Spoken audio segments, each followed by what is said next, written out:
हाँ, इस वीडियो में हम इंटेस्टाइन एनाटॉमी पार्ट 7 के द्वारा जेजुनम इलियम के बारे में, और अगला पॉइंट होगा मिकिल्स डाइवर्टिकुलम। ये 3 टॉपिक्स हमारे आज मुख्य टॉपिक्स हैं जिन पर हम आपसे डिस्कशन करेंगे। तो स्मॉल इंटेस्टाइन में ये 3 पार्ट, एक पार्ट ड्यूडेनम जो पहले ही बताया जा चुका है। आज हम इंटेस्टाइन, स्मॉल इंटेस्टाइन के सेकंड पार्ट की चर्चा करेंगे, थर्ड पार्ट की चर्चा करेंगे और मिकिल्स डाइवर्टिकुलम की चर्चा करेंगे। तो ये जो इलियम है, जेजुनम है, इसके बारे में कहा गया कि it is suspended with posterior abdominal wall along by mesentery which forms the upper 2/5 part of small intestine। यानी स्मॉल इंटेस्टाइन की लंबाई लगभग 20 फीट आपको बताई गई थी। तो 20 फुट का 2/5 भाग ये बनाता है। अगर आप कैलकुलेशन करेंगे तो ये लंबाई लगभग, अगर फिट में जानना चाहते हैं तो लगभग 8 फीट के बराबर आएगी, 8 फीट के बराबर आएगी।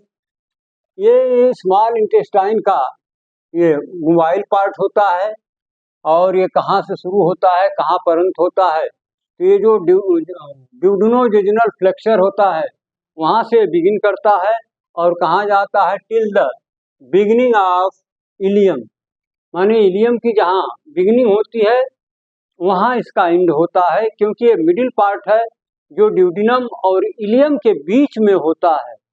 तो ये जो ड्यूडेनम का एंड है, जब जेजुनम के साथ वहाँ ज्वाइनिंग करता है तो इसको नाम दिया जाता है ड्यूडेनोजेजुनल फ्लेक्सर। यानी वह फोल्ड, वह जंक्शन जो ड्यूडेनम और जेजुनम के मिड में बनता हो उसको कहते हैं ड्यूडेनोजेजुनल फ्लेक्सर। ये कहाँ तक जाता है, ये पार्ट स्मॉल इंटेस्टाइन का, till the beginning of ileum. यानी यहाँ इलियम की बिगिनिंग होगी वहां तक ये फैला होता है, और कोई खास बात नहीं। इसके बाद हम आ जाएंगे इलियम पर, which is known as third part of small intestine. As like jejunum it is also suspended with the posterior abdominal wall by mesentery which forms the lower 3/5 part of total length of small intestine. जैसा कि ilium में बताया गया, small intestine की लंबाई लगभग 6 metre यानी 20 feet के बराबर मानी जाती है। तो उसका 3/5 आप निकालोगे तो पाओगे कि इसकी लंबाई फीट में लगभग 12 फीट के बराबर मानी जाती है। और ये कहाँ से कहाँ तक फैला हुआ पार्ट है, तो extends from the end of the jejunum till the ileocaecal junction.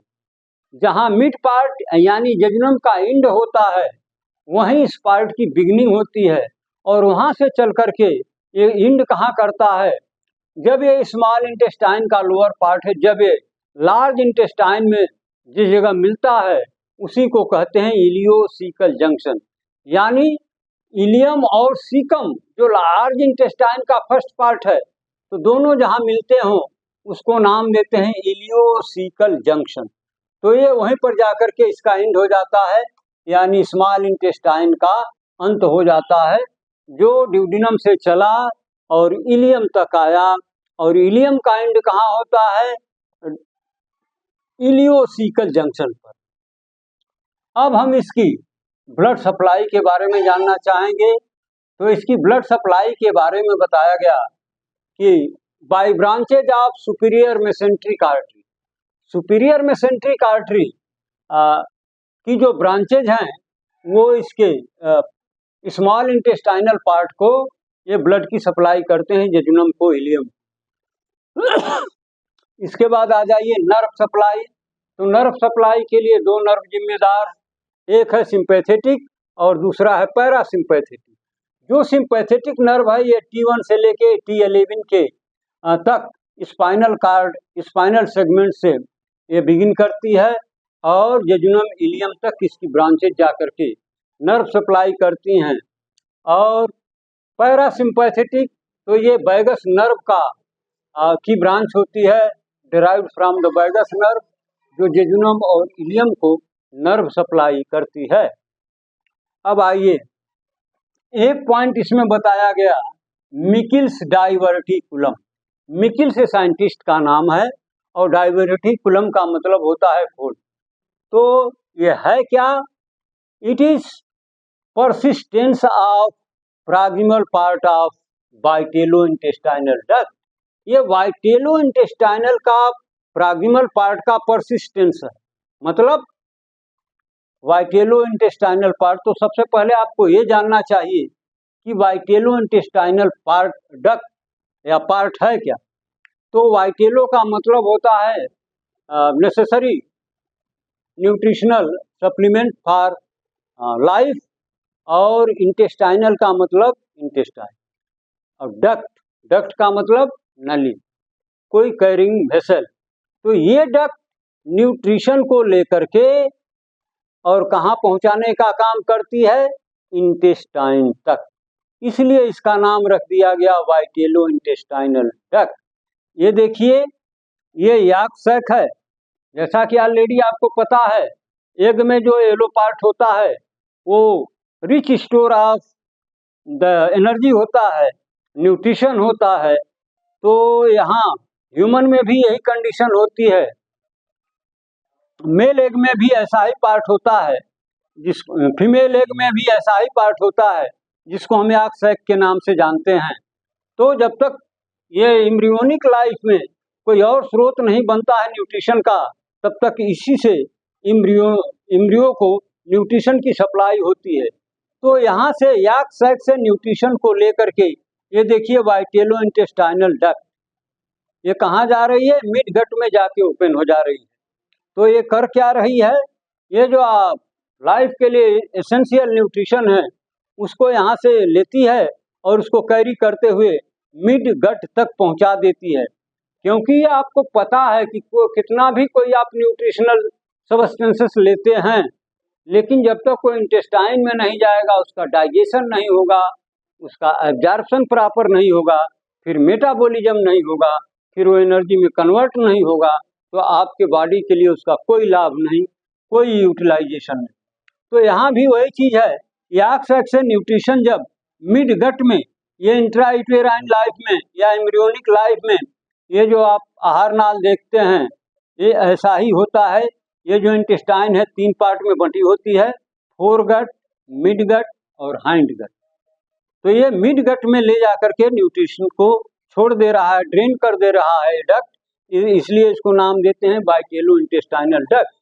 तो दुर्भाग्य से कभी कभी ये परसिस्ट कर जाती है, मतलब इंट्रायूटेराइन लाइफ में लगभग 6th वीक में ही इसको डिसअपीयर हो जाना चाहिए, लेकिन दुर्भाग्य से अगर ऐसा नहीं हो पाता है, ये परसिस्ट कर जाती है, तो ये बहुत सारी कॉम्प्लिकेशन पैदा करती है और बहुत सारी दिक्कतें पैदा करती है। तो यही है मिकिल्स डाइवर्टिकुलम। इसके बारे में देखिए नोट्स है, आप नोट्स बनाना चाहें तो आराम से बनाएं। इसकी कैरेक्टरिस्टिक्स क्या हैं? तो यह 2% इन सब्जेक्ट्स, यानी 2% लोगों में ही ये कंडीशन होती है, बहुत ज़्यादा नहीं होती है। इसका रेट बहुत कम है और इसकी लंबाई बताई गई 2 इंच या 5 सेंटीमीटर इसकी लंबाई होती है, 2 इंच यानी 5 सेंटीमीटर। और इसका कैलिबर कैसा है? तो लगभग इलियम के कैलिबर के समान ही इक्विवेलेंट ही इसका कैलिबर माना जाता है। और क्या बताया गया कि अपेक्स में भी फ्री आर अटैच्ड विथ अम्बिलाइकस, इसका जो अपेक्स है ये फ्री हो जाना चाहिए या कभी कभी अम्बिलाइकस से भी अटैच हो सकता है। और क्या बताया गया? Attach with umbilicus. इसकी लंबाई बताई गई, ये इसकी दूरी बताई गई 2 फीट और 60 centimetre proximal to ileocaecal but. ये रहा इलियोसिकल बट, यहाँ से लगभग कितना 2 फीट की दूरी पर ये पाई जाती है। कौन?